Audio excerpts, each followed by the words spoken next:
Hi friends, welcome to my channel stylish Suraga vlogs. ఎలా ఉన్నారు friends? అందరూ బాగున్నారా? అందరూ బాగుండాలి, అందులో మీరు మేము మనం అందరం ఉండాలి అని మనస్ఫూర్తిగా కోరుకుంటాను. ముందుగా అందరికీ హ్యాపీ హోలీ ఫ్రెండ్స్.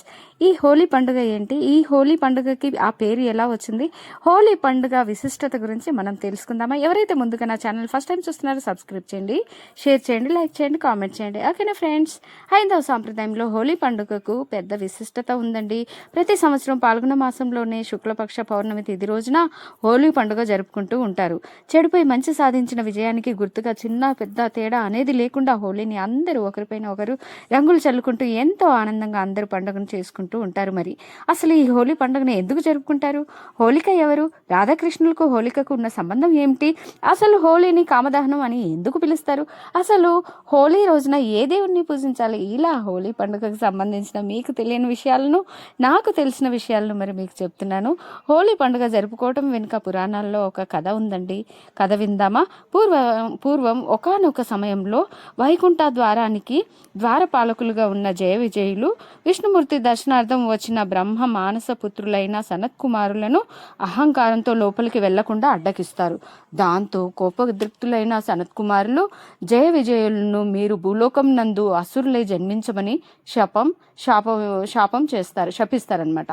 సనత్కుమారులు ఇచ్చినటువంటి శాపంతో ఎంతో బాధపడినటువంటి జయ విజయులు తాము చేసిన తప్పును తెలుసుకుని వారి కాళ్ళ మీద పడి మన్నించమని ప్రాధేయపడతారు. దాంతో కాస్త శాంతించిన సనత్కుమారులు, మేమిచ్చిన శాపాన్ని వెనక్కి తీసుకోవటం కుదరదు, కానీ మీకు 2 అవకాశాలు ఇస్తున్నాం. విష్ణు భక్తులుగా 7 జన్మల పాటు భూలోకంలో జన్మిస్తారా, లేక విష్ణు ద్వేషులుగా 3 జన్మల పాటు ఈ శాపంని అనుభవిస్తారా, మీరే తెలుసుకోండి అనేసి సనత్కుమారులు చెప్తారు. దాంతో కాస్త కుదుటపడిన జయ విజయులు తాము 7 జన్మల పాటు విష్ణుమూర్తిని విడిచి ఉండలేము అని 3 జన్మలతో విష్ణుమూర్తికి శత్రువులుగా జన్మించి వైకుంఠానికి తిరిగి వెళ్దాం అనేసి ఇద్దరు అనుకుంటారు. అలా సనత్ కుమారులు ఇచ్చిన శాపం కారణంగా అలా జయ విజయులు మొదటి జన్మలో దితి కస్తుయులకు హిరణ్యకశకుడుగా జన్మిస్తారు.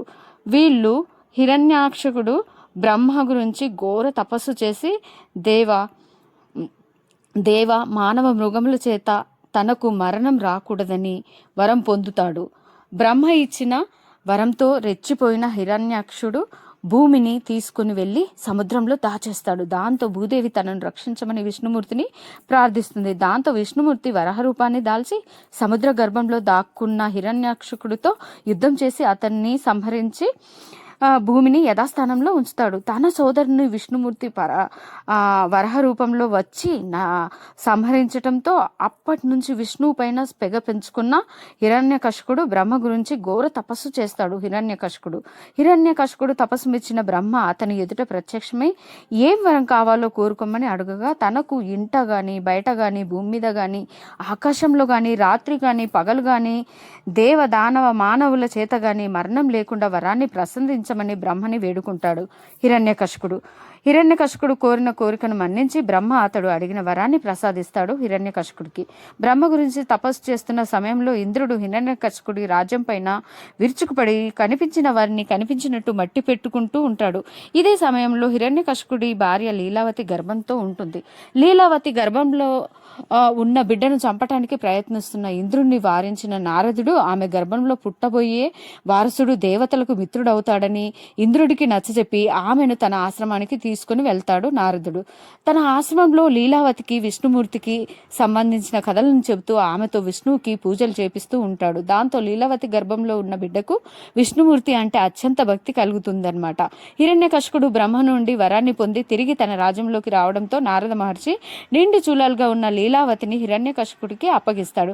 కొంతకాలానికి లీలావతికి ఒక పండంటి బిడ్డను ప్రసవిస్తుంది. దాంతో ఎంతో సంతోషించిన హిరణ్యకశిపుడు అతనికి ప్రహ్లాదుడు అని నామకరణం చేస్తాడు. తాను గర్భంలో ఉన్నప్పుడు విష్ణు నామ సంకీర్తనలు విన్న ఫలితంగా ప్రహ్లాదుడు చిన్నతనం నుంచే విష్ణుమూర్తి పట్ల భక్తి శ్రద్ధలతో పెరుగుతూ ఉంటాడనమాట.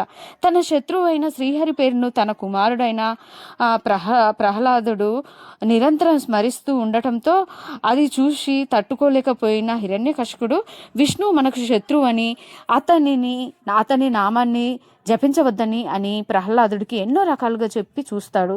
హిరణ్యకశిపుడు ఎంతగా చెప్పి చూసినా వినకుండా ప్రహ్లాదుడు విష్ణుమూర్తిని స్మరిస్తూనే ఉంటాడు. కోపంతో రగిలిపోయిన హిరణ్యకశిపుడు తన శత్రువైన శ్రీహరి ఇలా మాయ రూపంలో తన కుమారుడిగా జన్మించి ఉంటాడా అని భావించి తన భార్య లీలావతి దగ్గరికి వెళ్ళి ఎన్ని విధాలుగా ప్రాధాయపడ్డా సరే భార్య కనికరించకుండా ప్రహ్లాదుడిని మట్టు పెట్టాలని నిర్ణయించుకుంటాడు హిరణ్యకశిపుడు. అయితే హిరణ్యకశిపుడు ప్రహ్లాదుడిని ఎన్ని రకాలుగా చంపాలి అని ప్రయత్నించినా సరే ఏదో విధంగా విష్ణుమూర్తి ప్రహ్లాదుడిని రక్షిస్తూనే ఉంటాడు. దాంతో హిరణ్యకశిపుడు నిజంగా ప్రహ్లాదుడు విష్ణుమూర్తిని రక్షిస్తున్నాడా లేదా నేను చంపమని పంపిస్తే భటులు నాకు మాయమాటలు చెప్తున్నారా అని చెప్పి ప్రహ్లాదుడిని కాపాడుతున్నారా అని అనుమానపడుతూ ఉంటాడు. దాంతో ఇక వారిని నమ్మలేను నేను అని అనుకుని హిరణ్యకశిపుడు ప్రహ్లాదుడిని చంపమని తన సొంత చెల్లెలైన హోలికకు చెప్తాడు. హోలికకు ఒక వరం ఉందండి. ఆమె దగ్గర ఉన్న మాయశాల్వని కప్పుకొని మంటల్లో దూకినా సరే అగ్ని ఆమెను ఏమీ చేయలేదు. దాంతో హిరణ్యకశిపుడు ఆజ్ఞ ప్రకారం హోలిక ఆ మాయశాల్వని కప్పుకొని ప్రహ్లాదుడిని ఒళ్ళో ఉంచుకొని హిరణ్యకశిపుడు ఎదురుగానే ఆ మంటల్లోకి దూకుతుంది. అయితే విష్ణుమూర్తి మాయ వల్ల ఆ మాయశాల్వ ఎగిరి ప్రహ్లాదుడి మీద పడిపోతుంది. ఆ మాయశాల్వ ఎగిరిపోవటంతో హోలిక మంటలతో కలిసి దగ్నం అవుతుంది. కానీ విష్ణుమూర్తి మహిమ వల్ల ప్రహ్లాదుడు బ్రతికి బయటపడతాడు. ఏమి జరుగుతుంది? అప్పటి నుంచి అధర్మం అహంకారం పైన ధర్మం గెలిచినందుకు గుర్తుగా హోలిక రాక్షసి మరణించినందున అందరూ హోలీ పండుగని ఆనందంగా జరుపుకుంటూ ఉంటారు. అలాగే హోలీని కామదహనం అని కూడా పిలుస్తారు. ఈ విధంగా హోలీ పండుగ విశిష్టత నాకు తెలిసింది మీకు చెప్తున్నాను. ఇలా మా లైన్లో మా ఏరియాలో హోలీ పండుగని ఇలా జరుపుకుంటున్నారండి. మీరందరూ హోలీ పండుగని ఆనందంగా జరుపుకోవాలి అనేసి ఎలాంటి ఇబ్బందులు లేకుండా మనస్ఫూర్తిగా జరుపుకోవాలని నేనైతే కోరుకుంటున్నాను.